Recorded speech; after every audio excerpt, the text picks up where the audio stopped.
Okay, this is our third clip. Okay, I'm going to start on the chapter 1.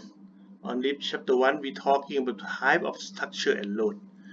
The learning objective of this chapter 1, the first one, we like you to understand various types of structure. And the second learning objective, we would like you to understand various type of load and be able to determine the load acting on the structure. And the structure, according to this picture on the left, is the Bayok 1 and Bayok 2. Bayok 1 used to be the tallest building in Thailand for 20 years. And then his younger brother come, the Bayok Tower 2, taking the tallest building of Thailand for another 20 years, but this time the Bayok Tower 2 is not the tallest building. And on the right, you know about this, right? The Suranaree Tower. Most of the structure can be any form. They are built by integrating various structural members such as beam, column together to resist the applied load in accordance to its intended function. For example, the Bayok Tower 2, one of the tallest building in Thailand. On the top is the hotel, and some part of it is going to be the office, and at the bottom is the parking garage. So the design of this building can be separated into three parts. There are a lot of columns in this building, the floor that resists the force. Under the action of those load of structure, the wind, even the earthquake, the building supposed to be work in accordance to its intended function. That means no failure. And I show you some of Georgia's structure. The civil engineering go up with the civilization of the people. This is Wat Phakeo in Bangkok. We also have the picture of pyramid in Egypt, in Nakhon Wat Nakhon Thom in Cambodia. Even the modern structure like the sun, the ring of the sun is under the ground, really deep, like 50 meters, and is built 10 years to finish it. And this thing are going to study the God particle. You may know about that. Many years ago, and I went there. The structure is pretty big. You can compare this guy with the machine here. It's very complex, contain a lot of things. Estimating force acting on the structure supposed to be very tough. Okay, and the construction going to be not easy. We're going to develop our civil engineering structure greater and greater. So in your generation, you got to, you got to work harder and harder. For very simple thing, just go back to like a building. Okay, in construction of building, the engineer must work carefully in team, work with the architect, work with the owner to plan, to analyze, to design, and construct of the building professionally. The building is supposed to be aesthetic, beautiful, have a good function, and safe. It's supposed to be very strong, even though it gets very high hit with the big storm or the earthquake. In the planning phase, we are going to set up the objective of the building. Some part of the building maybe the rest area, some part going to be the work area, some part even to be the kitchen, those kind of things. And we are going to select the form of the building, includes safety, aesthetic, and economics. And then we may select the material. The structure can build by what? Concrete or steel or wood. Is up to the decision of the engineer and the architect. You got to plan the layout, do the floor plan, given the dimension of the building, and then you're going to get the plan of the structure. Then this plan going to send to the engineer. Mostly, you guys, you are going to be very careful about estimated load acting on the structure, and then you put the load on the structural member, and then you analyze it, and then if you analyze wrong, the next step, the design going to be wrong. So it's important to idealize the structure correctly. You've got to determine the expected load on the structure safely according to the lifespan, maybe 50 years of the structure.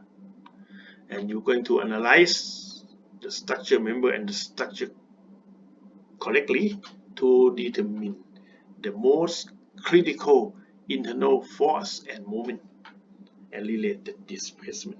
For what? To get the maximum moment, to get the maximum shear, and use that in the next step of design. In the design, the engineer going to design the structural member and structure carefully. You're going to determine how large the side of the column is, how big is the size of the beam, and what type of connection is required to make the structure strong, have stability, and have very small deflection. Okay, we are going to have a lot of program computer today. Some of them are available for free for the student, such as the Livit, which is belong to Autodesk. You may go to the Autodesk website and try to apply for the free program during your course of study. You also may have a chance to study ETAP with Ajahn Mongkol later, okay, and also the Stat Pro. I hope you enjoy this software later. However, for this course, you got to do calculation by your hand first. And then if you analyze correctly, design is correctly, you get the floor plan after the bidding of the structure. The owner of the construction company get the project, and you guys at the site engineer, you're going to perform the construction management professionally and economically by follow the law, the contract, and the specification. If you not do follow the law or contract or specification and something happen, such as accident in the construction site, is your responsibility to taking care of that. So you do it. You got to do it professionally and economically with appropriate construction technique. Okay, based on the building that we design. Okay, let me stop here, and we will talking about the classification of the structure later. Okay, enjoyed it, guys. Hello, guys. This is the fourth clip of the chapter 1. We're going to talk about the topic 1.2, classification of the structure. We classification of structure based on the form and the function. The form can be tall, can be large, okay, can be rectangular, can be spherical. That's a form of structure. We didn't classify structure by form much as the architect, but we may classify it by the function, such as the bridge, such as the building, such as the board. Okay, but typically in our civil engineering, we classify the type of the structure element according to this. First one is a tie rod. Tie rod is very important structural member used to resist the wind load by developing the tensile force to increase the structural stability under the wind. Without the tie rod in the form of cross bracing, as you may see in the blue X here, and also on the roof. Okay, without this, under the wind load, there is no structural element to resist the horse of force. The structure can be collapsed easily. This is the real structure as I show you. You may see the X cross here on the wall and on the roof. Okay, don't forget to put this into your structure. Second is the beam. Everybody know the beam. It's a straight member lie horizontally. Mostly is take the force from the floor, transfer from the beam, and from the beam to the column. Okay, they're supposed to design to resist the bending moment and transfer shear. If you recall from the mechanics of material, we find the maximum bending moment to determine the size of the beam, and then we check the size of the beam can resist the transfer shear force or not. Remember the final examination problem 3 in the mechanics of material. And then the beam can be classified many things, like simply supported beam, we may call this simple beam, cantilever beam, and overhanging beam. Most of these three are statically determinate beam. That means you can analyze this structure by only using the free body diagram and equation of equilibrium. In the real world structure, the structure can support by a lot of foundation like this. This structure is going to be a more complex structure than the simply support beam because there is more support. This type of structure we call statically indeterminate beam. We may use the free body diagram, the equation of equilibrium to analyze this structure, but they are not enough. You got to put the compatibility condition into the light of this structure.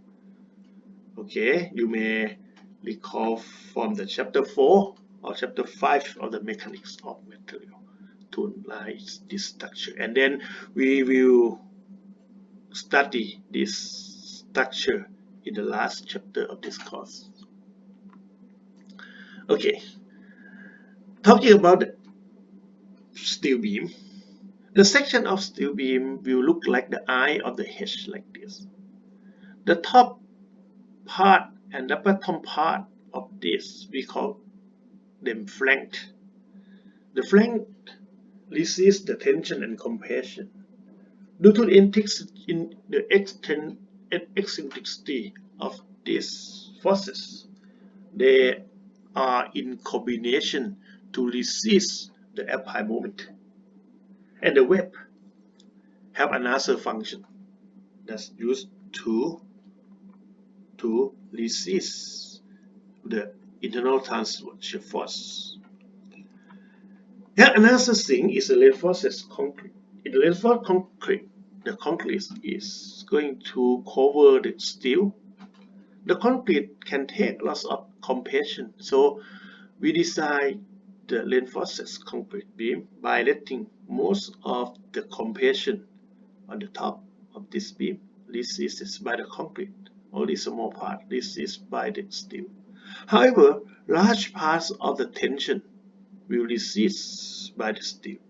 Okay, so in this way, the top part of the concrete taking care of the compression, and the steel taking care of tension.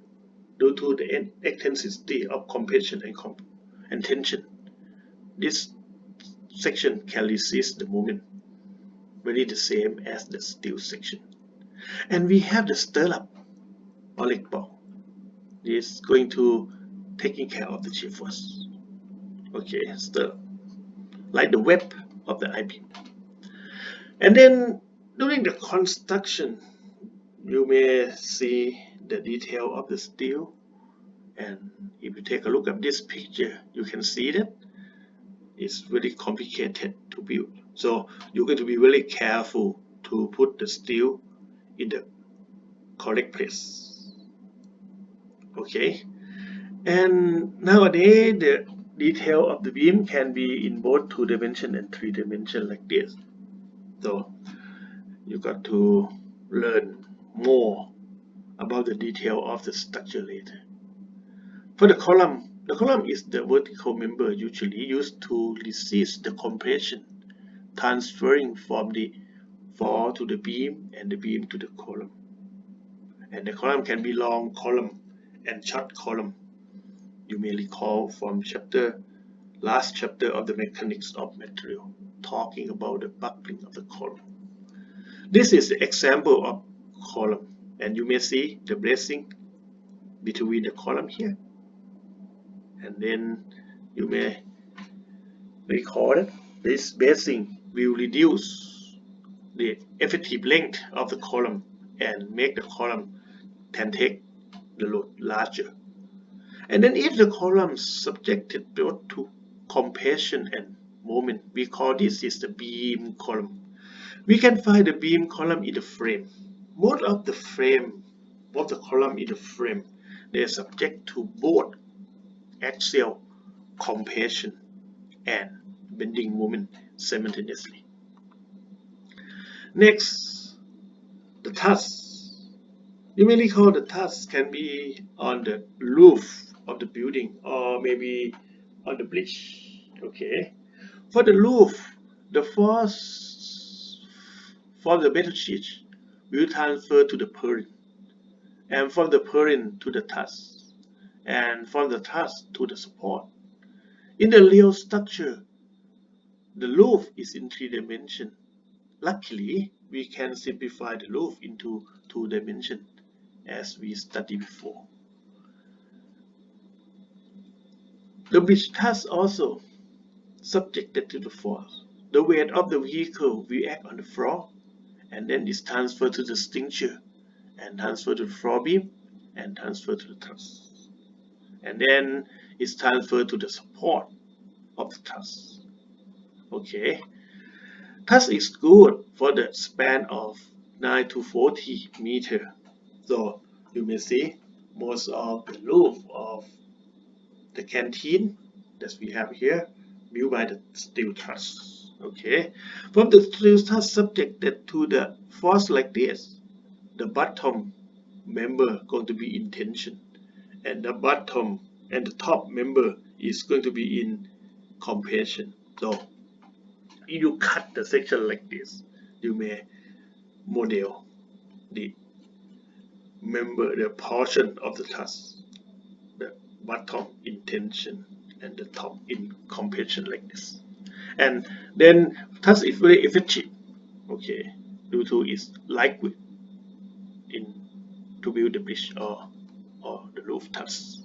This example of them.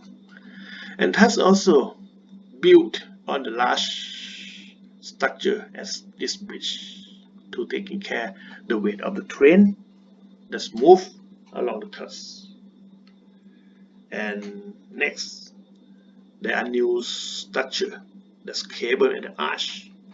Cable is like the wire that's hanging between the column that you may see around the university. However, the cable in the bridge, they are special.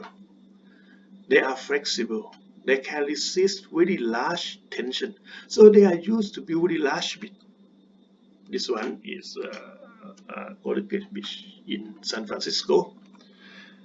This is another beach, and the cable can take a lot of applied force. That means the span of the beach can be large, even larger than 45 meters. In Thailand, you may see some small suspension beach, for example, over the Loi River in Loi province.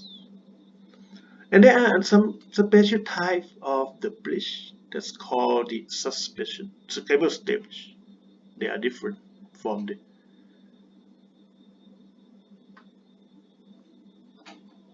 bridge that we are going to talking about.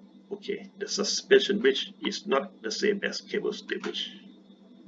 The arch is the levers of the cable, so the arch is in compression. The arch was used to build the structure to cover the airplane, or can be used to build the bridge. It's the same thing. Can be used to build very large. We didn't have much such structure in Thailand. I don't know what is under that, but you can see a lot of them in China or America. One good example is over here in Hua Lamphong. It's the principal train station in Bangkok. And the frame is joined by the beam and the column, and they work together. The frame can be in the building on the left and in the bridge on the right. Okay, and the frame usually can be steel frame or the reinforced concrete frame. Is up to engineer to analyze this. And the last one is the surface structure. You may attend some football competition. Those kind of structure, the roof may be built by surface structure. It's also used in the airport. The picture here on the bottom right is the Colorado International Airport in the Colorado, United States of America. Okay, I got to finish the 1.2 here, and we talking about the 1.3 the load later.